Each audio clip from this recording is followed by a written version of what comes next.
Nada é melhor do que ajudar as pessoas, servir as pessoas, fazer coisas para as pessoas. Isso precisa ser parte ativa de todos nós. Ninguém aqui deveria ter a atitude de, bem, eu só vou fazer o que eu quiser e não importa se afeta os outros ou não. Nós temos que entender que tem pessoas no mundo que vão tirar vantagem de nós. Tem pessoas que são manipuladoras e controladoras, que usam e abusam e temos que ter cuidado com esse tipo de gente, mas também temos que nos certificar de que não temos a doença do agradar, onde temos tanto medo de sermos rejeitados, que nós sempre fazemos o que a outra pessoa quer que façamos, não importa o que nós queiramos ou nós sintamos que devemos fazer.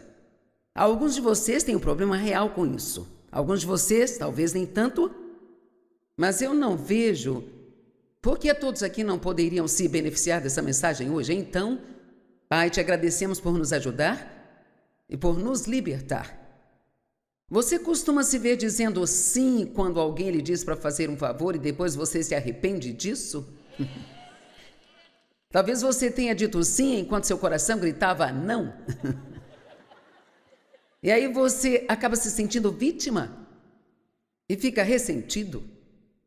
Você é altruísta com as falhas? Você se sente culpado quando diz não? Sabe, quem agrada às pessoas pode ser pessoas que muitas vezes tiveram afeto e o amor negados em sua infância, ou que só receberam afeto quando estavam sendo úteis, ou estavam fazendo exatamente o que todos queriam que fizessem. Na minha própria infância, por alguma razão, acho que porque meu pai era muito infeliz consigo mesmo. E sabe, as pessoas infelizes querem fazer outras pessoas infelizes. Não há nada que irrite mais uma pessoa infeliz do que estar perto de uma pessoa feliz. É verdade, eles simplesmente não gostam. E assim, o meu pai nunca gostou muito de diversão ou risadas. E eu me lembro de quando eu era pequena, de ter problemas por rir e assim, eu aprendi que eu sempre era aceita quando eu estava trabalhando, quando eu estava realizando, quando eu estava fazendo algo para uma outra pessoa, mas que o que eu queria fazer não parecia ter muito valor. Então, eu me tornei o que o mundo chama de workaholic, pensando que tirava todo o meu valor e mérito do meu trabalho. Agora, minha personalidade natural é motivada pela realização. Então eu talvez tenha um duplo problema, porque eu sou motivada nesta direção e eu sou uma líder, eu tenho muito a fazer e sou séria, focada, e tudo isso é muito bom. Mas por causa desse passado que eu tive, da rejeição, eu também tive que ter cuidado para não fazer coisas que eu sinto que talvez Deus não queira que eu faça só porque não quero deixar ninguém bravo comigo, ou se eu não quero decepcionar, ou eu não quero que eles não gostem de mim. Alguém entende o que estou falando neste lugar aqui hoje? Ok. Especialmente a questão da raiva, porque o meu pai era um homem muito zangado e sabe, continua a me surpreender o quanto nós aprendemos nos primeiros anos de formação da nossa vida e que nem sabemos que aprendemos e isso simplesmente se torna parte de nós. E honestamente, às vezes você pode levar 75 anos para superar o que você aprendeu em 3 anos. Quando criança, nós passamos muito tempo desaprendendo coisas que aprendemos, além de tentar aprender coisas que precisamos aprender. Então, porque meu pai estava sempre com raiva e ficava violento quando estava com raiva, todos em casa meio que jogavam esse jogo, sabe? Todos fazíamos tudo o que podíamos para garantir que o papai não ficasse com raiva. E assim eu ainda, uma das minhas fraquezas hoje, não a única, mas uma delas, e uma que eu sei que tenho que vigiar, e é bom que você conheça suas fraquezas. Todos vocês precisam ser ousados para enfrentar suas fraquezas, porque essa é a área onde Satanás vai atacá-lo.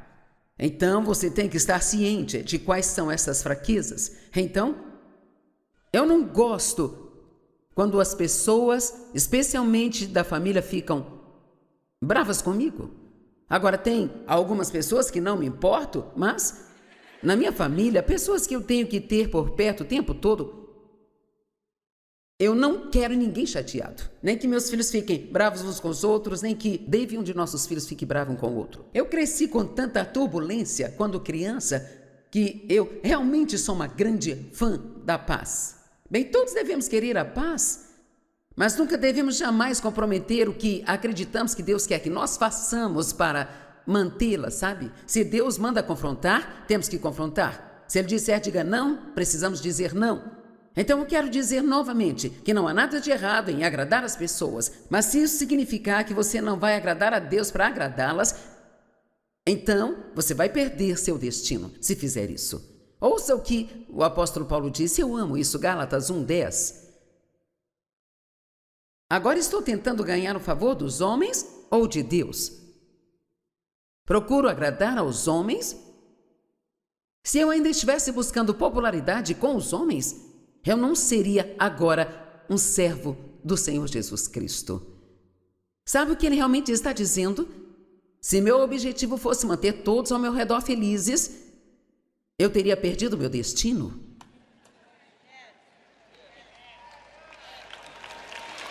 Amém?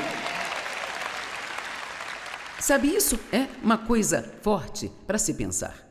Fico imaginando quantas pessoas já viraram as costas para servir a Cristo, porque se fizessem isso, significaria a perda de amizades ou elas não poderiam mais fazer parte do grupo. E de fato, aqui está uma escritura que apoia isso. João, capítulo 12, versos 42 e 43. No entanto, apesar disso, muitos dos homens líderes, as autoridades e os nobres creram e confiaram em Jesus.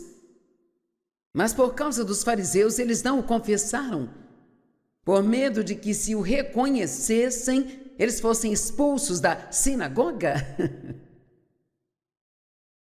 43, porque amavam a aprovação e louvor e a glória que vem dos homens, em vez de e mais do que a glória que vem de Deus. Eles valorizavam seu crédito com os homens mais do que o crédito com Deus. Essas eram pessoas que acreditavam em Jesus, mas elas não falavam abertamente, elas não seguiam abertamente num relacionamento completo com Deus, porque elas tinham medo de serem convidadas a saírem da igreja. Bem, quando Deus tocou a minha vida, em 1976, e me chamou para ensinar, eu fui cheia do Espírito Santo e fiquei tão empolgada com Deus. Sabe, quando as pessoas que estão empolgadas com Deus, realmente empolgadas com Deus, e estão com pessoas que não estão realmente empolgadas com Deus, elas vão chamar você de fanático, de louco, você está exagerando, você foi longe demais, é uma aberração religiosa. Bem, ninguém gosta disso. E honestamente, quando você se empolga com Deus e seus amigos não estão animados com Deus, até mesmo seus amigos na igreja, nem todo mundo que vai à igreja está animado com Deus. Amém? Muitas pessoas só vão porque é isso que fazem ou aquilo é um dever, mas elas não querem estar lá. Chegam atrasadas, mal podem esperar que acabe, dormem a maior parte do tempo, brincam no celular. Isso não significa nada para Deus, nada mesmo. Mas posso garantir que se você ficar animado e as pessoas à volta não estiverem, então elas vão querer se livrar de você ou tentar mudá-lo e fazer com que você se comprometa e seja como elas. E se você realmente quer servir a Deus plenamente, agora ouça o que vou dizer, e não que isso soe negativo, mas se você realmente quer ter um relacionamento com Deus, é melhor você se preparar para algumas rejeições. Porque você as terá. Isso não nos incomoda tanto, a menos que sejam pessoas que amamos. Quando fiquei muito empolgada com Deus, fui convidada a sair da igreja, me deram duas opções. Você precisa parar de falar sobre essas coisas, ou você terá que sair. Bem, ficar quieta não era minha opção.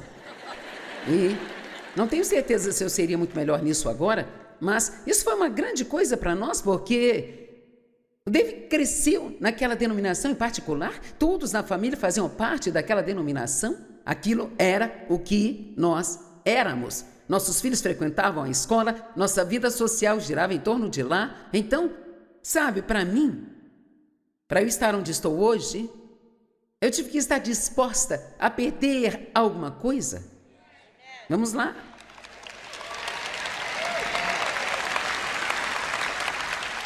A Bíblia diz que se você quiser ganhar uma vida mais alta, terá que perder a mais baixa. E se você agarrar a vida mais baixa, perderá a vida mais alta. E eu posso te dizer agora, se os seus amigos ou a sua família estão te mandando uma mensagem silenciosa de que você ficará sem o afeto deles, se você continuar fazendo essas coisas de Jesus, então, deixe-me dizer, eles não te amam e não são amigos seus, e é melhor você saber disso agora do que mais tarde.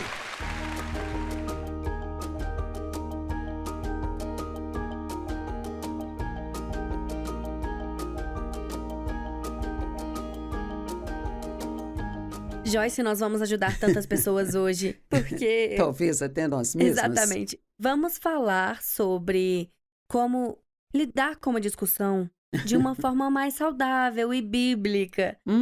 Então, quer dizer, todos temos discussões, todos temos divergências. Ninguém pensa da mesma forma. Algumas coisas são maiores e mais difíceis de trabalhar do que outras. Mas quando algo aparece, sabe, talvez seja você e seu cônjuge, talvez seja você e um colega de trabalho ou um filho adulto, seja lá o que for, nunca é algo bom. Quer dizer, você sempre fica pensando como nós resolvemos isso. Certo. Então, uma das coisas que alguém mencionou quando estávamos falando sobre isso foi só: eu não quero lidar com isso, eu não quero pensar nisso, vou apenas evitar isso. É uma boa maneira de lidar com uma discussão? Bem, se você fizer isso, não vai haver nenhuma discussão, porque ninguém vai falar sobre nada, mas gostaria de dizer primeiro no que constitui uma discussão. Sabe, só discordar sobre algo não precisa se tornar uma discussão. Às vezes, eu digo ao Dave, tivemos uma discussão sobre isso ou aquilo, ele diz, não, estávamos discutindo, apenas falamos sobre isso. Sim. E, sabe, o problema de discutir, isso é quando você começa a ficar falando em voz alta, sabe? Quanto mais alto você fala, então pode se tornar uma discussão. Ou quando suas palavras começam a ferir. Ou quando suas palavras começam a ferir, mas eu acho que algumas das diretrizes de como ter uma conversa que não precisa se tornar uma discussão ruim é, antes de tudo, saber quando se calar. Ok, sabe? Isso é bem difícil. Sim. Isso não é nada fácil. Às vezes, você pode evitar muitas discussões simplesmente não tendo que dar a sua opinião. E algumas pessoas são tão opinativas que têm que ter uma opinião sobre tudo, sabe? E quando você é casado com alguém por muito tempo, você aprende onde você ganha e onde você não vai ganhar. E assim, há certas coisas com Dave que eu acabei aprendendo apenas não... Se você tem uma opinião, guarde-a para si mesmo, porque dizer alguma coisa só vai fazer com que ele diga alguma coisa, aí eu digo outra coisa, e ele responde outra coisa, e aí as oitavas da nossa voz vão continuar subindo. Então, e pode não servir para nada. Isso pode não servir para nada, e assim... A segunda coisa que eu diria é que você precisa ter um pouco de humildade. Nem sempre você tem que assumir que está certo. Todos achamos que estamos certos, mas tenho um ensino chamado acho que estou certo, mas posso estar errado. E até mesmo pensar, bem sabe, eu sinto que eu estou certa, acho que estou certa, mas posso estar errada. Sabe, isso por si só pode te ajudar a ter uma conversa decente sobre algo. Certo. Porque, sabe, se você não quiser ouvir o que a outra pessoa tem a dizer, então você tem uma mente fechada. E é só orgulho, porque você já assumiu que está certo, então não faz sentido. Então, tente ouvir com o coração aberto para aprender algo na conversa. E a Bíblia diz que você é um tolo se não fizer isso. Sabe, que você tem que ouvir o que o outro está dizendo, porque todos temos coisas a aprender e todos nós precisamos aprender a ouvir e não achar que é o fim do mundo se descobrirmos que estamos errados sobre algo. Mas, sabe, se você pensar sobre isso, Dave e eu estamos casados há 56 anos, E eu me lembro do quanto costumávamos a discutir, mas agora isso é muito, muito raro. E assim, muito disso vinha das coisas que estávamos dizendo. Nem sempre você tem que ter uma opinião, e se você tem uma opinião, você nem sempre tem que expressá-la. Muitas vezes podemos evitar muitas coisas apenas nos calando, sabe? E mesmo que você esteja numa conversa e percebe que ela está indo na direção errada, esse é o momento de simplesmente, sabe, você pode acabar com isso não tendo mais nada a dizer. Sabe, se eu acho que Dave está errado sobre algo, nem sempre tenho que dizer que acho que está errado. Posso só ficar calada, porque muitas vezes, o que importa? Porque, sabe, porque veja, o nosso filho Dave diz algo, o que eu acho que é muito interessante. Ele disse, eu finalmente aprendi que estar certo é altamente superestimado. Então, quando você pensa sobre isso, por que é tão importante para nós acharmos que estamos certos? O quê? Sim. Sabe, talvez seja porque nos sentimos tão errados sobre nós que queremos ter apenas um pouco desse nos sentir certos. E realmente, se você está confiante e seguro, você não precisa tentar convencer a ninguém de que está certo. E provavelmente, a principal questão que é um problema no casamento é a comunicação. As pessoas não sabem como se comunicar respeitosamente. O que acabei de dizer é a chave. Não sabemos como nos comunicar respeitosamente. E assim, se tem uma opinião diferente da sua, então, eu não... Sabe, se eu não estou procurando uma solução, mas estou apenas procurando te convencer de que eu estou certa... Certo. Então, isso não vai dar certo. Sim. E assim, humildade, aprender a ficar quieta. O que você aprendeu? É muito interessante porque eu cresci em uma família que nós tínhamos debates saudáveis. E, sabe, nós gostávamos disso, falávamos de política e de várias coisas. E não era uma confusão. E se fosse para esse lado, então nós parávamos, sabe? Porque se não está servindo para nada de bom, então não adianta continuar. Mas meu marido Tim não cresceu em uma atmosfera como essa, então quando nós começávamos a fazer isso, ele ficava desconfortável e achava que isso não era bom. Então eu tive que aprender a me ajustar para não deixá-lo desconfortável. E ele teve que aprender a se ajustar um pouco. Então nós conseguíamos falar sobre as coisas de uma forma saudável. Então eu aprendi muito com esse processo e nem sempre por tudo ser sempre muito bom, mas através de algumas discussões que não deveriam... Sim.